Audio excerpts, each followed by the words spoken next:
여러분 안녕하세요. 5월 9일 금요일 사귐의 교회 아침 말씀입니다. 오늘 함께 나눌 말씀은 누가복음 1장 57절에서 66절입니다. 오늘의 말씀은 고정 댓글을 통하여 아침 말씀을 들으며 함께 볼 수 있습니다. 오늘 본문의 말씀 보겠습니다. 엘리사벳이 해산할 기한이 차서 아들을 낳으니 이웃과 친족이 주께서 그를 크게 긍휼히 여기심을 듣고 함께 즐거워하더라. 8일이 되매 아이를 할례하러 와서 그 아버지의 이름을 따라 사가랴라 하고자 하더니 그 어머니가 대답하여 이르되 아니라 요한이라 할 것이라 하매 그들이 이르되 네 친족 중에 이 이름으로 이름한 이가 없다 하고 그의 아버지께 몸짓하여 무엇으로 이름을 지으려 하는가 물으니 그가 서판을 달라 하여 그 이름을 요한이라 쓰매 다 놀랍게 여기더라. 이에 그 입이 곧 열리고 혀가 풀리며 말을 하여 하나님을 찬송하니 그 근처에 사는 자가 다 두려워하고 이 모든 말이 온 유대 산골에 두루 퍼지매 듣는 사람이 다 이 말을 마음에 두며 이르되 이 아이가 장차 어찌 될까 하니 이는 주의 손이 그와 함께 하심이로라. 아멘. 영화 호빗은 돌킨의 소설을 바탕으로 한 영화입니다. 이 영화 중 갈라드리엘이 악당 사우론과 싸우는 장면이 있습니다.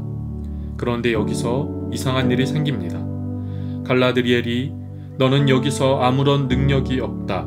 너의 이름이 없다고 하자 사우론은 금세 사라진 것이지요. 너의 이름이 없다고 하자 사라진 것. 이것을 보면서 어떤 분의 이런 말이 생각났습니다. 이름은 단순한 호칭이 아니라 존재의 집이라고요. 우리에게는 이름이 있습니다. 그런데 그 이름을 의미 없이 짓지 않습니다.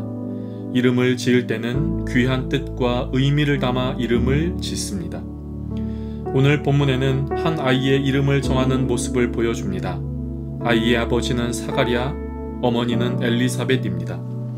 이들은 모두 노년이 될 때까지 자녀가 없었지요. 그러다가 천사를 통해 예언된 아이를 잉태합니다. 그리고 해산할 기한이 차서 8일 만에 할례를 행하고 이름을 짓는 순간이 된 것이지요.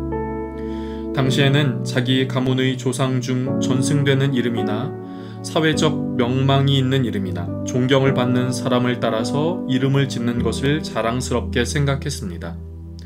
엘리사벳의 해산을 축하하기 위해 찾아온 이웃과 친족들은 아이의 아버지 사가랴의 이름을 따라 짓고자 했지요.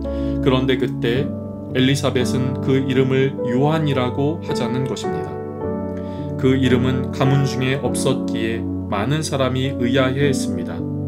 그래서 아버지 사가랴에게 한 번 더 물었지요. 당시 사가랴는 아이가 있을 것이란 천사의 말을 믿지 못해 말을 할 수 없는 상태였습니다. 사가랴는 서판에 요한이라 쓰며 엘리사벳의 말에 확인을 해 주었습니다. 당시 사회에서 태어난 아이의 이름을 지을 때는 이웃과 친족이 찾아와 그 이름을 함께 결정하곤 했습니다. 그것이 하나의 문화였습니다. 그렇기에 본문에서 출산을 축하하기 위해 찾아온 이웃과 친족들이 아이의 이름에 대하여 왈가왈부하는 것이 이상한 것이 아니었지요. 당연한 것이었습니다. 그런데 사가랴와 엘리사벳은 이러한 상황 앞에 자신들의 생각을 단호하게 했습니다. 그 어떤 이름이 아니라 요한으로 짓고자 하는 것이지요. 왜 그랬을까요? 사가랴와 엘리사벳은 자신들에게 잉태를 예언한 천사의 말을 기억했기 때문입니다. 누가복음 1장 13절은 이렇게 말합니다. 천사가 그에게 이르되 사가랴여 무서워하지 말라. 너의 간구함이 들린지라. 네 아내 엘리사벳이 네게 아들을 낳아 주리니 그 이름을 요한이라 하라. 아멘. 사가랴와 엘리사벳은 천사의 말을 기억하고 있었기에 이웃과 친족들의 말에서도 자신들의 생각을 주장했던 것입니다. 그런데 이것은 단순히 이름만이 아닙니다. 세례 요한의 요한이란 이름은 주님은 은혜로우시다는 의미를 갖습니다. 이 말은 은혜와 진리가 충만하신 예수님 앞에서 그 길을 준비하는 세례 요한의 정체성이자 누가복음의 두 번째 시간에 나누었던 것처럼 당시 주님의 말씀도 주님의 말씀을 전하는 손자도 볼 수 없던 영적 암흑기의 때에 이제는 예수님으로부터 은혜가 시작됨을 우리에게 보여주는 것입니다. 그 이름은 단순한 이름이 아닌 그 이름의 의미가 있었지요. 사가랴와 엘리사벳은 그 이름 자체보다 그 이름이 담고 있는 의미를 알고 있었기에 어떠한 것에서도 그 이름을 포기할 수 없었던 것입니다. 주장했던 것이지요. 그렇다면 우리는 여기서 하나의 영적인 메시지를 발견합니다. 하나님은 요한이란 이름을 통해 그분의 뜻을 이 땅 가운데 이루어 나가기를 원하신 것입니다. 그리고 하나님은 우리를 통해 하나님의 뜻을 이 땅 가운데 이루어 가기를 원하시는 것입니다. 요한이란 이름의 의미가 담겨 있는 것처럼 우리의 삶에는 하나님의 뜻이 담겨 있기 때문입니다. 그렇기에 우리의 삶을 향하신 하나님의 뜻 안에 거하는 귀한 오늘 하루가 되기를 소망합니다. 우리의 이름을 정하고 우리의 인생의 의미를 정하려는 오늘 본문의 세례 요한의 주변의 이웃과 친족들의 시도처럼 그들의 손에 우리의 인생을 맡기는 것이 아니라 주님께서 내 삶을 향해 가장 소중하고 귀한 뜻을 갖고 계심을 믿고 그 안에 거하는 오늘 하루가 되기를 간절히 소망합니다. 우리의 삶을 그분께 맡길 때, 우리를 향하신 하나님의 뜻을 향해 걸어갈 때 우리는 참된 기쁨과 참된 평안을 누리게 될 것입니다.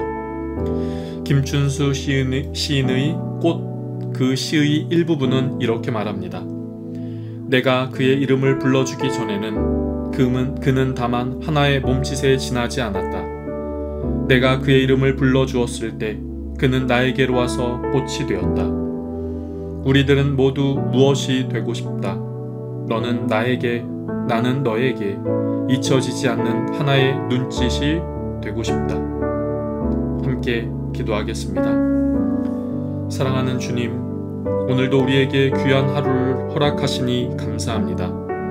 우리의 삶에는 하나님의 뜻이 있음을 믿습니다.